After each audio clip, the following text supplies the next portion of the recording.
These are the worst moments F1 has ever seen. Heavily and brought out the safety car. Truly, all of these moments are devastating. Just like the horrible incident that happened in this race. The McLaren driver was racing hard, getting close to Esteban Gutierrez. Both drivers were now locked in an intense battle, racing at nearly 200 miles per hour. But when Alonso and his McLaren tried to overtake,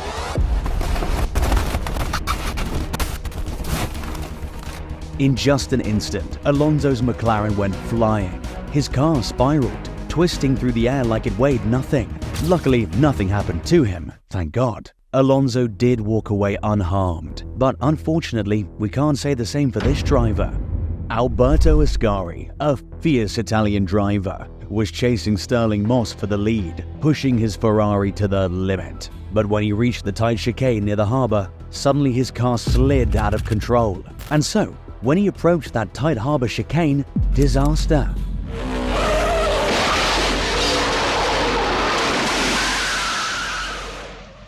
The chicane. The car has somersaulted straight into the harbour. For a few seconds, Ascari disappeared under the waves, with fans fearing the worst. But then, against all odds, he surfaced, swimming to safety. And once again, like before, he was also mostly unharmed. Later, you'll see the worst F1 moment of all time. But first, you gotta see this. This driver created a huge controversy, which I believe was totally unacceptable. In France, which didn't make him happy. At the German GP, Nelson Piquet was in top form, leading the race and aiming for victory. As the laps went by, Piquet expertly handled the challenging Hockenheim circuit. He was in perfect control, keeping his opponents at bay and setting up for what looked to be an inevitable win. But as he approached Eliseo Salazar, who was slower and ready to be lapped, things went sideways. Piquet set up the overtake, calculating his move carefully to avoid any risk. But unfortunately, it didn't go as planned. Salazar's hit him!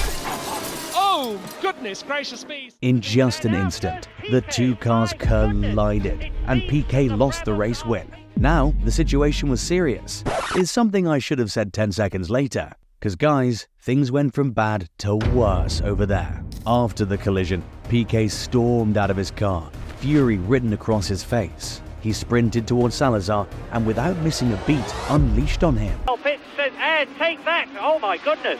It's obvious how emotions can run high on the track.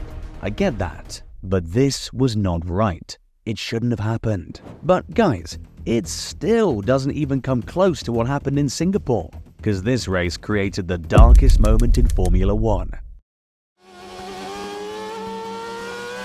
Renault's Fernando Alonso was starting from further back on the grid, so much so that winning seemed almost impossible. But then, in order to undercut, Alonso pitted on lap 12, a move that puzzled both commentators and fans. But still, everything seemed normal. Pit stop went fine and the race was going on as expected. But then, all of a sudden, everything changed.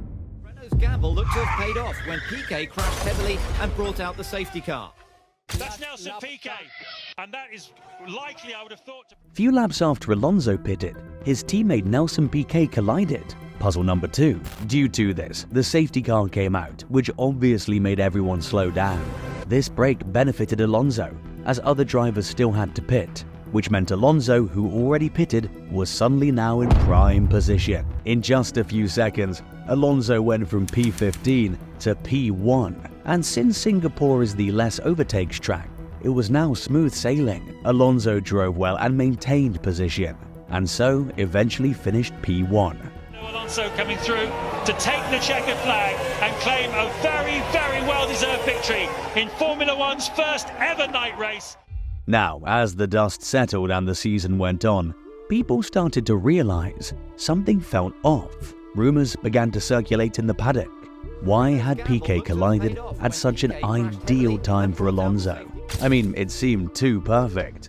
Well, months later, the truth finally came out. Piquet, who was not with Renault anymore, revealed that the collision had been planned from the start. Renault had orchestrated the entire thing to secure Alonso's win. Renault was handed massive penalties, and the officials involved faced lifetime bans to all those involved.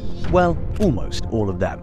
Some even say that few members of the FIA did find out early on about this incident, but still did nothing. Renault have denied all these allegations, but is Formula One about to slip into one of its darkest moments? Crashgate became one of F1's worst moments, a scheme that crossed every line in the sport. Some even said that Nelson practiced how to crash on the warm-up lap. That's some commitment. But look, now that we're at the top two moments, buckle up. Things will become much more serious.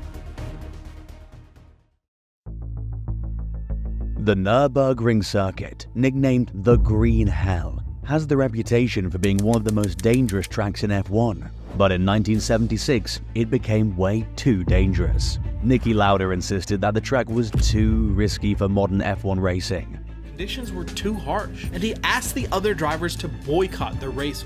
He argued for the race to be cancelled due to the high speeds and narrow roads of the long winding circuit. But when the other drivers still voted to proceed, Lauda had no choice but to race. Niki Lauda never shied away from any battle, no matter what the challenge was. On race day, Lauda started strong, competing with the same intensity and focus that had earned him many championships. But as he was speeding into one of the circuit's many treacherous corners, something went terribly wrong. His Ferrari suddenly veered off course, skidded across the track, and slammed into a barrier.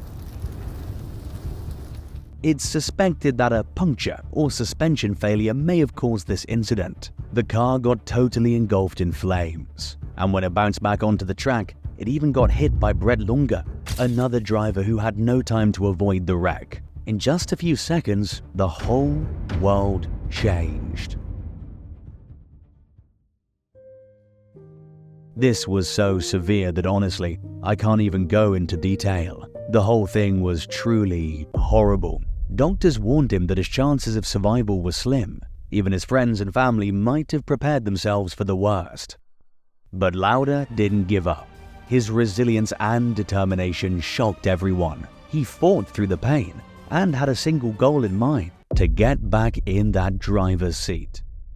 And miraculously, just 42 days after the incident, he made his return to Formula One at the Italian Grand Prix. Just 42 days. This is why Niki Lauda's a legend. Unbelievable. But now, out of all the things shown in this video, here's the worst moment that happened in F1. Senna achieves his ambition to win the Has won the jubilant Team Lotus mechanic. A three-time world champion and a beloved figure in racing, Senna was at the height of his career. As always, he was known for his incredible skill and fearless approach. However, as the weekend began in Italy, there came a horrible tension in the air. During qualifying, Austrian driver Roland Ratzenberger lost his life in a fatal collision, the first demise in F1 in over a decade. The tragedy shook the entire paddock. The driver of car number 32, NTV Simtech Ford, Roland Ratzenberger, succumbed to injuries sustained in the accident which took place at Imola Circuit during Saturday qualifying practice, April 30th. Senna spent the night questioning the safety of the sport, speaking with fellow drivers, and even considering whether he should race. He was deeply affected by Ratzenberger's passing, but Senna's competitive spirit ultimately won out. On race day, he lined up on the grid, determined to race in Ratzenberger's honor. But then, on lap 7, everything changed. As Senna approached the Tamburello corner at over 190 miles per hour, it stopped the whole universe. The collision was so severe that Senna didn't make it. The former world motor racing champion Ayrton Senna has been pronounced clinically after a crash at this afternoon's San Marino Grand Prix. It's been reported that the steering column had snapped.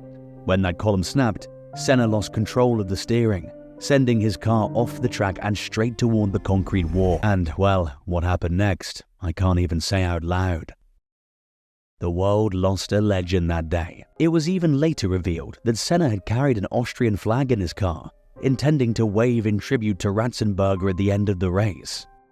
This shows the kind of guy Senna was. When another racing driver, Eric Comas, had collided horribly in Spa 1992, Senna literally stopped mid-track, got out, and risked his own life to help Comas. Il s'était arrêté, était sorti de sa voiture pour porter assistance au pilote français. He even donated millions to charities in secret, believing that his position gave him a responsibility to make a difference. And just months before this worst moment, Senna also founded the Ayrton Senna Institute, whose mission is to help children in Brazil get quality education. When Senna passed away, the government of Brazil had declared 3 days of national mourning. The whole country came to a halt. No one could believe it. This shows what Senna meant to everyone. The legend, who will remain in our hearts forever.